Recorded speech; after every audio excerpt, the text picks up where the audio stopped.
সুপ্রিয় দর্শক শ্রোতা, আমন্ত্রণ জানাচ্ছি বাংলা ভিউ রাতের সংবাদে। আপনাদের সাথে রয়েছি আমি সত্যজিৎ সিংহ। শুরুতেই জানিয়ে দিচ্ছি যথারীতি লতিফ ট্রাভেলস সংবাদ শিরোনাম। সারা দেশের সাথে রোববার থেকে সিলেটেও শুরু হচ্ছে করোনার টিকাদান। সিলেট মহানগরীতে 13টি ও 12 উপজেলায় 24টি বুথ প্রস্তুত। ঝুঁকিপূর্ণ হয়ে দাঁড়িয়েছে সিলেট আখাউড়া রেল লাইন, 6 মাসে 7টি দুর্ঘটনা। প্রায় 28 ঘন্টা পর সিলেটের সাথে স্বাভাবিক হলো সারা দেশের রেল যোগাযোগ। সিলেট জেলা আওয়ামী লীগের কার্যনির্বাহী কমিটির প্রথম সভা অনুষ্ঠিত। চলতি মাসে 4টি উপজেলার পূর্ণাঙ্গ কমিটি গঠনের সিদ্ধান্ত। সারা দেশে গেল 24 ঘন্টায় করোনা আক্রান্ত শনাক্তের চেয়ে সুস্থতার সংখ্যা বেশি, আরও 8 জনের প্রাণহানি। সিলেট বিভাগে কমছে করোনা আক্রান্ত শনাক্ত ও মৃত্যু, সুস্থতা বাড়ায় জনমনে স্বস্তি। চট্টগ্রাম টেস্টের দ্বিতীয় ইনিংসে মুমিনুলের সেঞ্চুরি ও মিরাজের দুর্দান্ত বোলিংয়ে জয়ের সুবাতাস পাচ্ছে বাংলাদেশ। ওয়েস্ট ইন্ডিজের সামনে 395 রানের টার্গেট। শুনছিলেন সংবাদ শিরোনাম, এবারে বিস্তারিত। সারা দেশের সাথে রোববার থেকে সিলেটেও শুরু হচ্ছে করোনা টিকাদান। এজন্য সিলেট মহানগরীতে 13টি ও 12 উপজেলায় 24টি বুথ প্রস্তুত করা হয়েছে। এছাড়া সেনাবাহিনীর জন্য সিএমএইচে প্রস্তুত করা হয়েছে আরও 4টি বুথ। সকাল 10টায় অনলাইনে যুক্ত হয়ে Sylhet MAG Osmani medical college হাসপাতালে টিকাদান কার্যক্রমের উদ্বোধন করবেন পররাষ্ট্রমন্ত্রী ডক্টর একে আব্দুল মোমেন ও স্বাস্থ্যমন্ত্রী জাহিদ মালেক। সিলেটে টিকাদান কার্যক্রম সফল করতে এরই মধ্যে প্রশিক্ষণ সহ সকল প্রস্তুতি সম্পন্ন করেছে সিলেট সিটি কর্পোরেশন এবং জেলা প্রশাসন। সিলেট মহানগরীর মধ্যে ওসমানী মেডিকেল কলেজ হাসপাতালে 12টি ও পুলিশ লাইন্স হাসপাতালে 1টি বুথ স্থাপন করা হয়েছে। জেলার 12টি উপজেলায় 2টি করে আরও 24টি বুথে করোনার টিকা দেওয়া হবে। এছাড়াও সম্মিলিত সামরিক হাসপাতাল সিএমএইচে স্থাপন করা হয়েছে 4টি টিকাদান বুথ। এই 4টি বুথে সেনাবাহিনীর সদস্যদের করোনা টিকা দেওয়া হবে। প্রতিটি টিকাদান কেন্দ্রে 2 জন প্রশিক্ষণপ্রাপ্ত স্বাস্থ্যকর্মী ও 4 জন করে স্বেচ্ছাসেবক থাকবেন। যোগাযোগের মাধ্যম হিসেবে নিরাপদ পরিবহন হিসেবে সাধারণত রেলকেই বেছে নেন যাত্রীরা, কিন্তু সিলেটের যাত্রীদের জন্য এই রেল যোগাযোগ অনিরাপদ হয়ে দাঁড়িয়েছে। বিশেষ করে ভয়ঙ্কর হয়ে দাঁড়িয়েছে সিলেট আখাউড়া রেল লাইন। দীর্ঘদিন ধরে সংস্কার না হওয়ায় রেলওয়ের এই সেকশনে প্রায় ঘটছে দুর্ঘটনার পর সিলেটের সাথে ঘন্টার পর ঘন্টা সারা দেশের রেল যোগাযোগ বিচ্ছিন্ন থাকছে। ঘন ঘন দুর্ঘটনার কারণে দিন দিন যাত্রীরাও আগ্রহ হারাচ্ছেন রেল ভ্রমণে। করোনার কারণে 5 মাস বন্ধ থাকার পর গত আগস্টের মাঝামাঝি শুরু হয় রেল যোগাযোগ। এরপর রেলওয়ের সিলেট আখাউড়া সেকশনে 7টি দুর্ঘটনা ঘটেছে। এর আগের বছর ঘটে 21টি দুর্ঘটনা।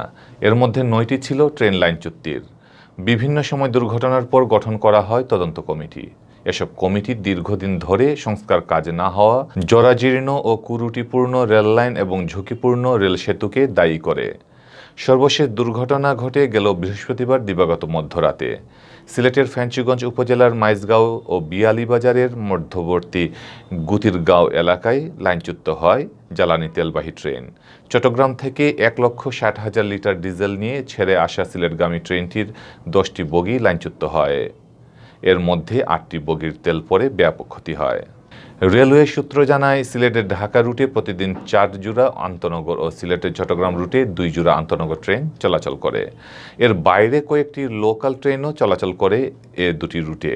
করোনার কারণে গত বছরের 24 মার্চ থেকে 15 আগস্ট পর্যন্ত প্রায় 5 মাস সিলেট ঢাকা ও সিলেট চট্টগ্রাম রুটে ট্রেন চলাচল বন্ধ ছিল। 16 আগস্ট থেকে প্রথমে সীমিত পরিসরে ও পরে স্বাভাবিক রেল যোগাযোগ শুরু হয়।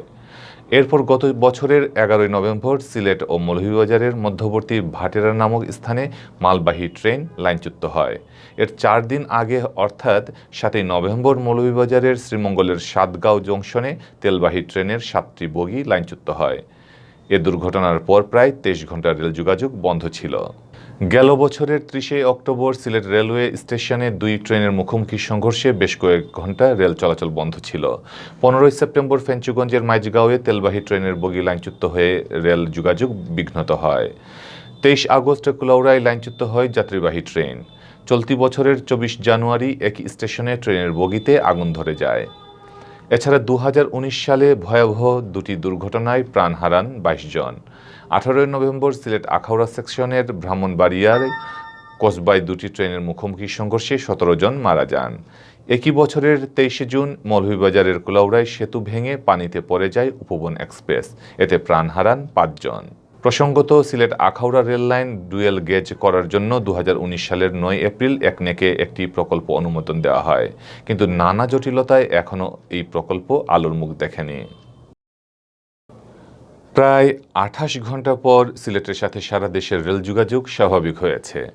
দুর্ঘটনা কবলিত তেলবাহী ট্রেনের বগি উদ্ধার ও রেল লাইন সংস্কারের পর শনিবার ভোররাত ৩:৩০টার দিকে রেল যোগাযোগ স্বাভাবিক হয়। রেল লাইন সংস্কারের পর সকালে সিলেট থেকে আন্তনগর ট্রেন উপবন ঢাকার উদ্দেশ্যে ছেড়ে যায়। এর আগে বৃহস্পতিবার দিবাগত রাত ১২টার দিকে ফেঞ্চুগঞ্জ উপজেলার মাইজগাঁও রেলওয়ে স্টেশনের পার্শ্ববর্তী গুতিগাঁওয়ে তেলবাহী ট্রেনের ১০টি বগি লাইনচ্যুত হয়, ফলে সিলেটের সাথে সারা দেশের রেল যোগাযোগ বিচ্ছিন্ন হয়ে পড়ে। প্রায় ২৮ ঘন্টার চেষ্টায় মেরামত কাজ শেষে পুনরায় রেল যোগাযোগ স্বাভাবিক হয়। সিলেট জেলা আওয়ামী লীগের নতুন কার্যনির্বাহী কমিটির প্রথম সভা অনুষ্ঠিত হয়েছে। সভায় চলতি মাসের মধ্যে জেলার ৪টি উপজেলা কমিটি গঠনের সিদ্ধান্ত নেওয়া হয়। এছাড়া সম্প্রতি বাংলাদেশ নিয়ে আল জাজিরায় প্রচারিত প্রতিবেদন মিথ্যা দাবি করে এর নিন্দা জানানো হয়। শনিবার সকালে সিলেট জেলা পরিষদের হলরুমে এ সভা অনুষ্ঠিত হয়। যে ৪ উপজেলা পূর্ণাঙ্গ কমিটি গঠনের সিদ্ধান্ত হয়েছে সেগুলো হচ্ছে সিলেট সদর, দক্ষিণ সুরমা, গোলাপগঞ্জ ও বিয়ানীবাজার। সভা থেকে আগামী ১লাই মার্চের মধ্যে পূর্ণাঙ্গ কমিটি জেলা শাখার কাছে জমা দেওয়ার নির্দেশও দেওয়া হয়েছে। জেলা আওয়ামী লীগের সভাপতি অ্যাডভোকেট লুৎফুর রহমানের সভাপতিত্বে ও সাধারণ সম্পাদক অ্যাডভোকেট নাসির উদ্দিন খানের পরিচালনায় সভায় বক্তব্য রাখেন কেন্দ্রীয় সাংগঠনিক সম্পাদক শফিউল আলম চৌধুরী নাদেল, প্রবাসী কল্যাণমন্ত্রী ইমরান আহমদ এমপি, সাবেক কেন্দ্রীয় সাংগঠনিক সম্পাদক অ্যাডভোকেট মিসবাউদ্দিন সিরাজ, জেলা শাখার সিনিয়র সহসভাপতি শফিকুর রহমান চৌধুরী, সহসভাপতি আশফাক আহমদ, ডক্টর আহমদ আল কবির ও ডক্টর তৌফিক রহমান চৌধুরী সহ সংগঠনের নেতৃবৃন্দ। করোনা ভাইরাসে গেল ২৪ ঘন্টায় ৮ জনের মৃত্যু হয়েছে, আর নতুন রোগী শনাক্ত হয়েছেন ৩০৫ জন। তবে গেল ২৪ ঘন্টায় আক্রান্ত শনাক্তের চেয়ে সুস্থতার সংখ্যা ছিল বেশি। শনিবার স্বাস্থ্য অধিদপ্তরের অতিরিক্ত মহাপরিচালক অধ্যাপক ডক্টর নাসিমা সুলতানা স্বাক্ষরিত সংবাদ বিজ্ঞপ্তিতে এ তথ্য জানানো হয়। বিজ্ঞপ্তিতে জানানো হয়, নতুন আক্রান্ত সহ দেশে করোনা আক্রান্তের শনাক্তের সংখ্যা বেড়ে দাঁড়িয়েছে ৫,৩৭,৭৭০ জনে। আর একদিনে আরও ৮ জনের মৃত্যুতে মৃতের সংখ্যা দাঁড়িয়েছে ৮,১৯০ জনে। স্বাস্থ্য অধিদপ্তরের হিসেবে গেল ২৪ ঘন্টায় বাসা ও হাসপাতালে চিকিৎসাধীন আরও ৪১৭ জন রোগী সুস্থ হয়ে উঠেছেন। আর এ পর্যন্ত সুস্থ রোগীর সংখ্যা বেড়ে দাঁড়ালো ৪,৮২,৮৪১ জনে। এদিকে মহামারী করোনা ভাইরাসে আক্রান্ত ও মৃত্যুর সংখ্যা দিন দিন বেড়েই চলেছে। বিশ্বব্যাপী এখন পর্যন্ত করোনা আক্রান্ত হিসেবে শনাক্ত হয়েছেন ১০,৫৯,৬৭৭৫ জন। এতে মৃত্যু হয়েছে ২৩,০৮,৮৪৬ জনের। সুস্থ হয়েছেন ৭,৭৫,২৪,৪২৪ জন। সিলেট বিভাগে দিন দিন কমছে করোনা সংক্রমণ, কমছে মৃত্যুর হারও, একই সাথে বাড়ছে সুস্থতার সংখ্যা। গেল ২৪ ঘন্টায় সিলেট বিভাগে করোনা আক্রান্ত শনাক্ত হয়েছেন মাত্র ২ জন।